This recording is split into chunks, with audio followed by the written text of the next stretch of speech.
महाराष्ट्रातील काँग्रेस नेत्यांची आज दिल्लीमध्ये महत्त्वाची अशी बैठक पार पडणार आहे। विधानसभा निवडणुकीच्या रणनीतीवर बैठकीत चर्चा होईल। नाना पटोले, विजय वडेट्टीवार, पृथ्वीराज चव्हाण, बाळासाहेब थोरात, वर्षा गायकवाड, यशोमती ठाकूर आता या बैठकीला उपस्थित राहणार आहेत। राहुल गांधी, मल्लिकार्जुन खरगे यांच्या अध्यक्षतेखाली ही प्रमुख बैठक आज पार पडणार आहे। काँग्रेसच्या गोटातून ही महत्त्वाची बातमी आपण पाहतोय। या बैठकीत नेमकं काय घडणार, विधानसभा निवडणुकीच्या अनुषंगाने काय चर्चा केली जाणार हे पाहणं सुद्धा महत्त्वाचं ठरणार आहे। या संदर्भात माहिती देत आहेत आमचे प्रतिनिधी शिवाजी काळे सध्या आपल्यासोबत आहेत। शिवाजी, महत्त्वाची बातमी आपण पाहतोय, काँग्रेस नेत्यांची आज दिल्लीमध्ये महत्त्वाची अशी बैठक पार पडणार आहे। नेमकं काय घडण्याची शक्यता आहे, कोणत्या मुद्द्यांवर चर्चा केली जाऊ शकते? काँग्रेसच्या लोकसभा निवडणुकीमध्ये 4 मतदारसंघामध्ये पराभव झाला होता। नागपूर जर पाहिलं तर ती पारंपरिक पद्धतीने काँग्रेसची सीट होती, मात्र नितीन गडकरी यांनी वैयक्तिक करिश्म्यावरती निवडून आणली असं काँग्रेसच्या नेत्यांचं म्हणणं आहे। दुसरी महत्वाची सीट होती ती म्हणजे पुण्याची, मात्र पुण्याबद्दल जी खलबतं समोर येत आहेत त्याबद्दलची माहिती आहे त्यानुसार पुण्यामध्ये काँग्रेसच्याच नेत्यांनी रवींद्र दंगेकर यांचं काम केलं नाही, त्यामुळे त्यांचा पराभव झाला किंवा त्यांचा मोठ्या मतांनी पराभव झाला असं काँग्रेसच्या अनेक नेत्यांचं म्हणणं आहे। त्यामुळे पुण्यामध्ये संघटन बांधणं गरजेचं आहे। तिसरी सीट आहे अकोल्याची, अकोल्यामध्ये देखील संघटन मजबूत नाहीये, त्यामुळे तो पराभव झाला।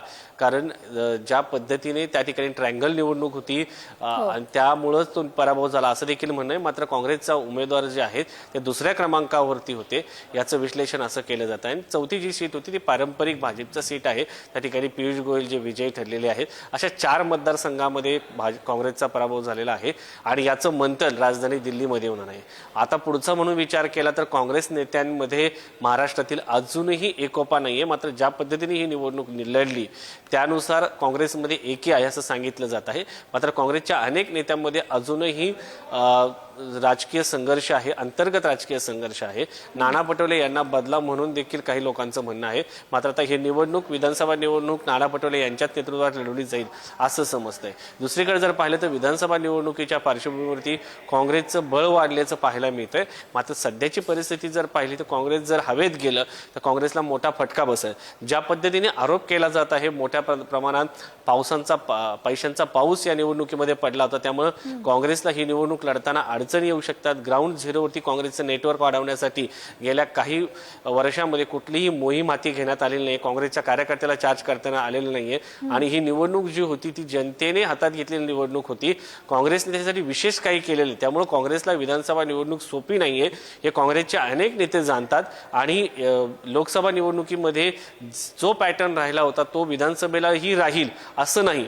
त्यामुळे काँग्रेसच्या नेत्यांना आज काँग्रेस श्रेष्ठी जे आहेत काय कानपिचका देत आहेत, काय मार्गदर्शन करतात हे सगळ्यात महत्त्वाचं आहे। दुसरीकडे काँग्रेसचे नेते ज्या पद्धतीने लोकांच्या समोर आम्ही मोठा भाऊ आहोत, 150 जागा लढू, 140 जागा लढू असं जे सांगत आहेत ते देखील लोकांना आवडत नाही असं काँग्रेसचा एक नेता सांगत होता। काँग्रेसने राज्यामध्ये लोकसभा निवडणुकीदरम्यान लोकांनी महाविकास आघाडीला मतदान केलेलं आहे, काँग्रेसला नाही।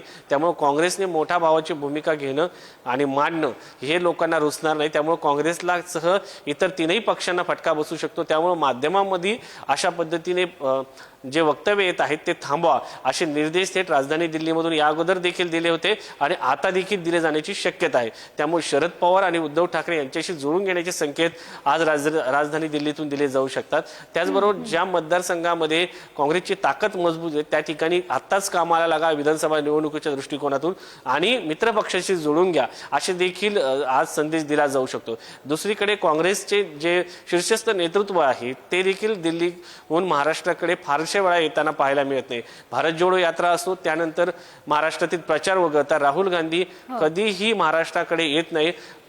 उत्तर प्रदेश नंतर महाराष्ट्र हे सगळ्यात मोठं राज्य आहे आणि मोठं राज्य असूनही राहुल गांधी फारसे महाराष्ट्रात येताना पाहायला मिळत नाही, त्यामुळे राज्यातील नेते त्यांनी महाराष्ट्रात यावं यासाठी आग्रही असण्याची शक्यता व्यक्त केली जात आहे।